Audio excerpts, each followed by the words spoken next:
प्राचीन काल में मनोहर नगर में पीठक नाम का एक अनाथ ब्राह्मण रहता था। वह भगवती दुर्गा का भक्त था। उसके संपूर्ण सद्गुणों से युक्त सुमति नाम की एक अत्यंत सुंदरी कन्या उत्पन्न हुई। वह कन्या सुमति अपने पिता के घर बाल्यकाल में अपनी सहेलियों के साथ क्रीड़ा करती हुई इस प्रकार बढ़ने लगी जैसे शुक्ल पक्ष में चंद्रमा की कला बढ़ती है।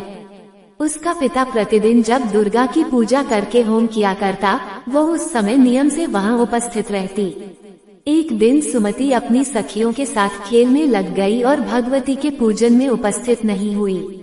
उसके पिता को पुत्री की ऐसी असावधानी देखकर क्रोध आया और वह पुत्री से कहने लगा, अरे दुष्ट पुत्री, आज तूने भगवती का पूजन नहीं किया, इस कारण मैं किसी कुष्ठ रोगी या दरिद्र मनुष्य के साथ तेरा विवाह करूंगा। पिता का ऐसा वचन सुन सुमति को बड़ा दुख हुआ और पिता से कहने लगी, हे पिता, मैं आपकी कन्या हूँ तथा सब तरह आपके अधीन हूँ, जैसी आपकी इच्छा हो वैसा ही करो। राजा से, कुष्ठी से, दरिद्र से अथवा जिसके साथ चाहो मेरा विवाह कर दो, पर होगा वही जो मेरे भाग्य में लिखा है। मेरा तो अटल विश्वास है जो जैसा कर्म करता है उसको कर्मों के अनुसार वैसा ही फल प्राप्त होता है, क्योंकि कर्म करना मनुष्य के अधीन है पर फल देना ईश्वर के अधीन है। जैसे अग्नि में पड़ने से तृणादि उसको अधिक प्रदीप्त कर देते हैं। इस प्रकार कन्या के निर्भयता से कहे हुए वचन सुन उस ब्राह्मण ने क्रोधित हो अपनी कन्या का विवाह एक कुष्ठी के साथ कर दिया और अत्यंत क्रोधित हो पुत्री से कहने लगा, हे पुत्री, अपने कर्म का फल भोगो, देखे भाग्य के भरोसे रहकर क्या करती हो। पिता के ऐसे कटु वचनों को सुन सुमति मन में विचार करने लगी, हो मेरा बड़ा दुर्भाग्य है जिससे मुझे ऐसा पति मिला। इस तरह अपने दुख का विचार करती हुई वह कन्या अपने पति के साथ वन में चली गई और डरावने कुशायुक्त उस निर्जन वन में उन्होंने वह रात बड़े कष्ट से व्यतीत की। उस गरीब बालिका की ऐसी दशा देख देवी भगवती ने पूर्व पुण्य के प्रभाव से प्रकट हो सुमति से कहा, हे दीन ब्राह्मणी, मैं तुझसे प्रसन्न हूँ, तुम जो चाहो सो वरदान मांग सकती हो। भगवती दुर्गा का ये वचन सुन ब्राह्मणी ने कहा, आप कौन है वह सब मुझसे कहो। ब्राह्मणी का ऐसा वचन सुन देवी ने कहा कि मैं आदि शक्ति भगवती हूँ और मैं ही ब्रह्म विद्या व सरस्वती हूँ। प्रसन्न होने पर मैं प्राणियों का दुख दूर कर उनको सुख प्रदान करती हूँ।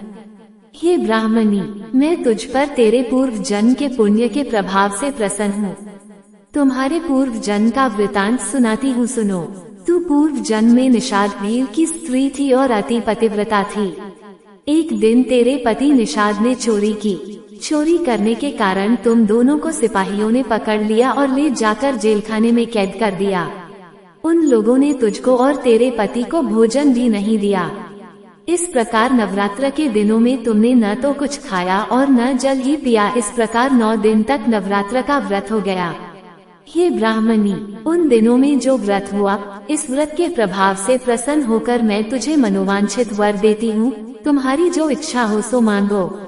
इस प्रकार दुर्गा के वचन सुन ब्राह्मणी बोली, अगर आप मुझ पर प्रसन्न हैं तो हे दुर्गे, मैं आपको प्रणाम करती हूँ, कृपा करके मेरे पति का कोढ़ दूर करो।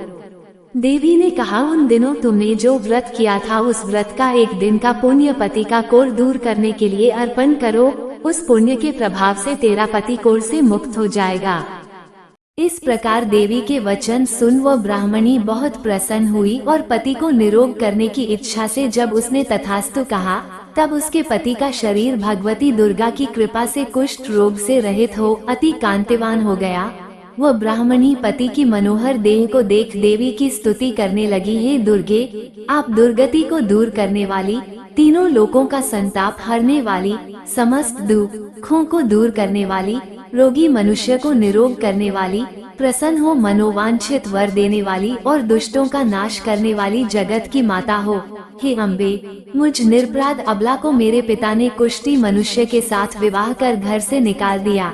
पिता से तिरस्कृत निर्जन वन में विचर रही हूँ। आपने मेरा इस विपदा से उद्धार किया है। हे देवी, आपको प्रणाम करती हूँ, मेरी रक्षा करो। उस ब्राह्मणी की ऐसी स्तुति सुन देवी बहुत प्रसन्न हुई और ब्राह्मणी से कहा, हे ब्राह्मणी, तेरे उदौलय नामक अति बुद्धिमान, धनवान, कीर्तिवान और जितेंद्रिय पुत्र शीघ्र उत्पन्न होगा। ऐसा वर प्रदान कर देवी अंतर ध्यान हो गई। जय माँ दुर्गा।